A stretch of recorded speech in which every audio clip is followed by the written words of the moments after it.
গেছে। মুর্শিদাবাদের ফারাক্কা হাই স্কুলে প্রধান শিক্ষককে মারধরের অভিযোগ। তৃণমূলের শিক্ষক সংগঠনের নেতার বিরুদ্ধে এই অভিযোগ। আলোচনার কথা বলে ঘরে ঢুকে প্রধান শিক্ষককে বেধড়ক মারধর করে স্কুলেরই 4 শিক্ষক। মারধরে পা ভেঙেছে প্রধান শিক্ষকের, আঘাত লাগে 2 চোখেও। প্রধান শিক্ষক মনিরুল ইসলামকে ভর্তি করা হয়েছে হাসপাতালে। স্কুলের তৃণমূল শিক্ষক সংগঠনের নেতা তারিফ হোসেন সহ 5 জনের নামে অভিযোগ দায়ের।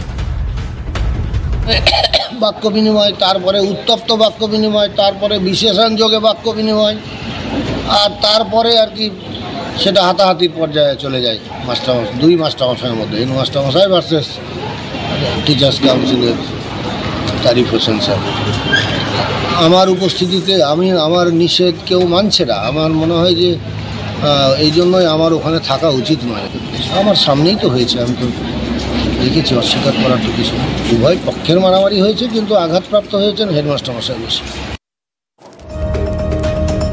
মুর্শিদাবাদের ফারাক্কা হাই স্কুলে প্রধান শিক্ষককে মারধরে শাসক বিধায়ক ঘনিষ্ঠের দিকে আঙুল।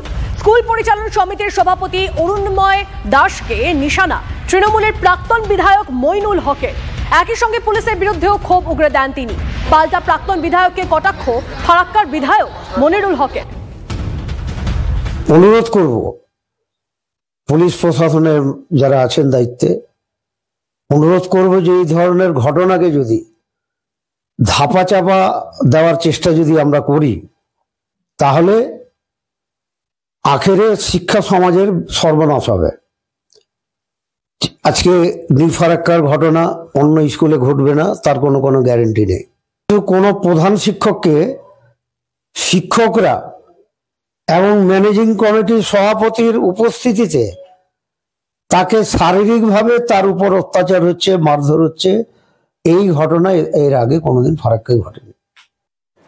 ওনার বয়স হয়েছে, বহুদিনের বিধায়ক ছিলেন, হয়তো উনি দুঃখ পাচ্ছেন, কষ্ট পাচ্ছেন। হয়তো যে কাজটা 25 বছরও হয়নি, সেটা আমি হয়তো 4 বছরের মধ্যে তার কয়েক গুণ কাজ আমি করতে পেরেছি। কে কি বললো আমার ব্যাপারটা না, তো আমি আমার লক্ষ্যে এগিয়ে যাচ্ছি।